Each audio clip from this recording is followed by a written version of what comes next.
Holly, hi. Look, I don't really want to be talking to you right now, but I don't really have any other choice. I need to confirm something from you, and the easiest way is to do it directly. Trying to go through David is like talking to a brick wall sometimes. Oh, hey Vicky. Yeah, I know, lol. Sometimes when I know that he isn't listening to me and that he's far off in his thoughts, I'll ask for something ridiculous and crazy, which he always agrees to. And then when he snaps back into being aware of his surroundings and people, he'll ask me what he agreed to, and I won't tell him just to wind him up, lol. I see. So, what you're telling me is that you often take advantage of my son to get whatever it is you want, as he's often deep in thought and can't process whatever inane thing it is you're requesting at the time. Have I got that right? Huh? Oh, no, not at all. You don't need to worry about it seeming like I'm bullying him or taking advantage of him or anything. Everything I ask is always just small and innocuous. Like, the other day, I asked him if he would buy me these really nice shoes that I've been looking at for ages. Obviously, I wouldn't actually make him buy them though, and I always tell him what I asked eventually, if he doesn't remember. So, you don't need to worry that your son is being taken advantage of. I would never do anything like that to him. It's just kind of like a little teasing game between the two of us. Okay, great. I didn't really need all that info. I'm not stupid. I understand the concept of couples having their own little jokes and that they aren't being horrible to each other. Oh, okay. Great, I just didn't want you thinking that I'm a horrible person or anything like that. You seemed kind of annoyed or upset at first there. Trust me, that ship has already sailed. Huh? What do you mean? You think I'm horrible? Is that really important right now? Look, like I said, I don't really want to be talking to you, but I need to confirm whether or not you'll be coming to this dinner that I'm putting together for David's birthday. I need to confirm the numbers at the restaurant ASAP, so you need to tell me now. Oh, what dinner is this? God, how dim-witted can you be? It's the one for my son's birthday. I literally just said that. Oh, yeah, I saw that, but I was just a bit confused because David's birthday isn't for another 2 months yet. And? Is that a problem? Well, it's just people usually celebrate people's birthdays on the day that they were actually born, not 2 months earlier, lol. Well, I won't be in town in a couple of months' time, and I want to spend some time with my precious little boy for his birthday. Is that okay? Or are you suddenly the birthday police who make sure that people don't celebrate birthdays before their designated days? Oh, no, it's not a problem. I mean, I just didn't know you were going away. Yes, well, I am. Or do I need to run every little detail of my life past you before I can do anything? Huh? No, it's fine. I'm sorry for offending you. So what's this dinner all about then? When is it? Is there a special outfit code or anything like that? God, don't you listen? It's for David's birthday, so it will be this weekend. I'm booking it for 8 p.m. at the Jeweler's Inn, and seeing how that restaurant is one of the fanciest in town, you will have to dress up a little bit. The Jeweler's Inn?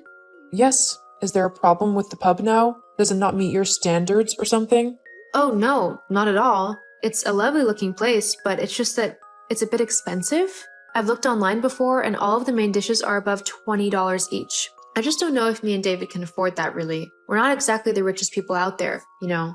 Well, you'll just have to find the money from somewhere, won't you? I want to take my son to a lovely restaurant for his birthday, so that's what I'm going to do. And you better not spoil it for me. I don't care if you have to sell some of your things or whatever, but I want my son eating at this inn for his birthday. Got it? Yes. I understand. I'll figure something out. You don't need to worry. I wasn't worried. Now, I know that might be difficult for you and all, considering all of your clothes look like things you'd wear to work in, but maybe you can make a bit more of an effort for David this time and actually go and buy yourself a nice dress. I'm sure he would be very grateful to see that he actually married a woman. Are you seriously insinuating that I'm not a woman? Well, have you seen yourself in a mirror lately? You look like a butch lesbian or something. Not to mention that all of your clothes reflect that as well. You have nothing nice to wear on a day-to-day basis, and it makes you seem like a man with the way you dress. Honestly, have you never heard of a nice summer dress or a skirt and blouse? It would do you a world of good, believe me. I'm sorry, but why are you being so rude and horrible to me? I haven't done anything to you to deserve it, and attacking me on such a personal level is ridiculous. My clothes are fine, and so is how I look. You honestly are starting to sound like a child. Yes, well, I just don't think that you're right for my son. I asked him not to marry you, but he was set on doing it anyway. Hang on, why didn't you want him to marry me?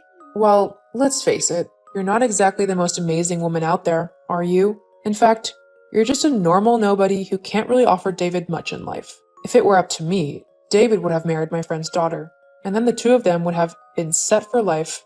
Well, I can offer him lots of things in life, like a good and loving home where he can come back to and feel safe and relaxed after a hard day of work. Not to mention that I also work as a teacher, so I bring in money as well. We share all of the costs in life, so I help out a lot actually. And yet you're still on such a meager amount of money? How sad. Let's face it, you're just a burden to David. Without you, he could have done so much more and achieved so much.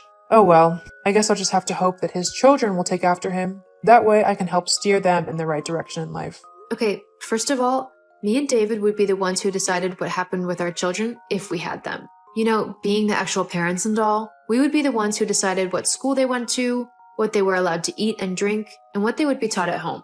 Being their grandparent, you would have to follow our rules concerning our children, and if you tried to subvert what we asked of you and tried to teach our kids stuff we didn't like, then you would lose your privileges to see them. You can't do that. I would be their grandmother. I have every right to see my grandchildren.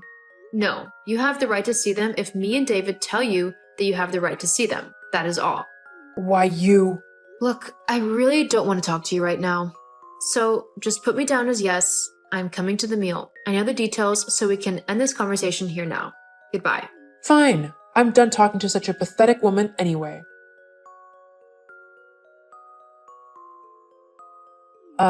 Is there something that you want to tell me? Huh? Vicky? What are you on about? Why are you messaging me? I will ask again. Is there something you want to tell me? What?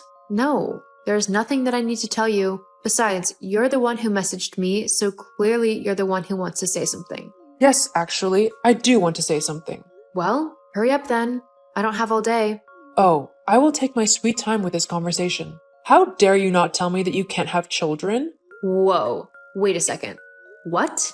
You heard me. I know that you are infertile. How dare you not say anything to me about it? I bet you blackmailed David not to tell me either, didn't you? My son would have told me otherwise. He would have come straight to me and asked for my help in this matter. But no, you told him not to say a word. I can't believe what you've done. I am incensed. Okay, back up a minute. Where on earth has all this come from? How did you know what has been happening with me and David? Because clearly David hasn't told you anything considering how you're blaming me and accusing me of making him keep quiet about it. I found out through my friend, Dr. Heiser. Know her? She's the one who actually did your test in the clinic. She told me all about how you and David had gone to her because you were having trouble having a baby, and how she had to give you tests to see if you were infertile or not. She also told me how you got your results back today and how you are the one who is infertile. I can't believe it. You're ruining everything. Is there not one thing you can do right? I never wanted David to marry you, but I thought, hey, at least she'll give him some kids. That'll be good for something. But you can't even do that. What kind of useless, good-for-nothing woman are you? I mean, can you even call yourself a woman if you can't have kids? Because I don't think so. You're absolutely nothing. You're just worthless. Honestly, the best thing you could do for David now is to divorce him and let him find a woman who is actually good for him. One who can actually give him children. Okay, you need to stop right now.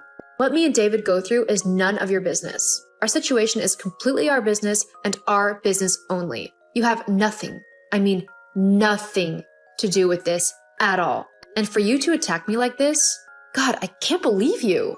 Excuse me? You heard me. This is an incredibly difficult time for me and David, and yet here you are, blaming me and saying how I should just divorce the man that I love, the one who is actually helping me in this incredibly difficult time. What is wrong with you? How cruel can one person be that they immediately start spewing vitriol at a woman only a few hours after she finds out that she can't have children? Do you think that I want to be infertile? Do you honestly think that I don't want children? I have dreamt of having kids since I first met David. I thought that he would be the perfect father, and it was a dream of mine for us to raise a family together. So I really don't need you attacking me right now. Got it? Just leave me alone. Oh, and by the way, you can tell Dr. Heiser that I will definitely be going to my lawyers about her breach of confidentiality. Telling you about mine and David's issues is a massive breach of confidence. She'll be dealing with my lawyers soon enough. Are you threatening my friend? That's not very nice, is it?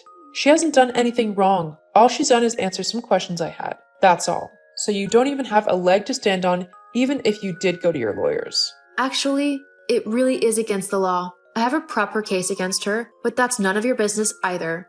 My son is going to hear all about how you've treated me today. How rude you've been. Oh, don't you worry. David will definitely be hearing about this conversation. I'll make sure of it. He's my son. He's going to support me over you.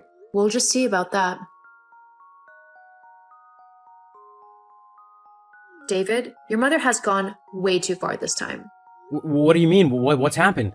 She just messaged me and said that she knows about our fertility issues and that it's all my fault. Hang on, how did she even know about that? Apparently, our doctor is a friend of your mother's, and she told her all about our issues. That's completely against the law. She can't do that. It's doctor-patient confidentiality. Yeah, I know, but it's too late now. She's told your mom and our issues, and she went off on a massive rant saying that I should divorce you so that you can find a real woman who can give you kids, and you two can live happily ever after. Whoa, what? Now she wants you to divorce me? Yep, apparently I'm not a woman because I can't have kids. She did not say that. Right, that's it. I'm gonna have a word with her, a very stern word. Normally, I'd ask you not to, but I just can't believe she said all of that to me. You know how heartbroken I am about this. I really don't need her getting on my back about all of this. Hey, don't you worry about this for another second. I'll sort her out. You don't need to be worried that she's gonna say anything like that ever again. I want you to take all the time you need to process this information. I'll be there for you every step of the way. I promise. Thank you, sweetie. I'm sorry to just go off on you and dump all of that on you.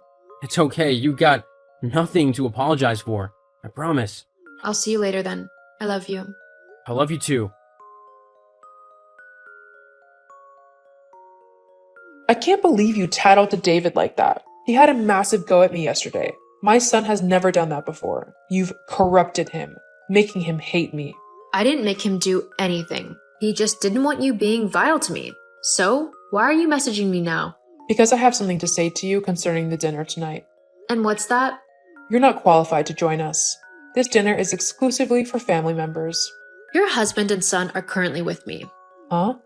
Yeah, after hearing how you treated me yesterday, David was appalled, as you probably know after he talked to you. Anyway, he told his dad what you said, and John was equally as appalled. They decided that instead of the dinner tonight, they wanted to spend the day in a relaxing atmosphere. Both me and David can't be dealing with your horrible vitriol. So, John came over and we're having a little lunch. Then, me and David are going to go away on a little vacation and just mourn together. It's what we need. But that's not fair. I should be there too. No. In fact, David and I have decided that we want nothing to do with you. What do you mean? After how you treated me, we have decided that we don't need someone so toxic in our lives. Someone who would so willingly blame me for something that isn't my fault. But Goodbye, Vicky. Don't contact me again. wait. After telling Vicky off, I blocked all of her numbers so that she couldn't contact me again. David also did the same, as he couldn't believe what his mother had done to me. We went on vacation like I said we would, and whilst we were there, our lives changed. We came across an orphanage where we met an adorable little girl. It was from then on that both me and David decided that we wanted to adopt. We've begun the process, and the little girl we met is the one who we are trying to adopt. Whilst my diagnosis was an incredibly heartbreaking thing, it's good to know that it's not the end of being able to have children. There are plenty of children in the world who need a loving home and parents to grow up in, and me and David are happy to provide that.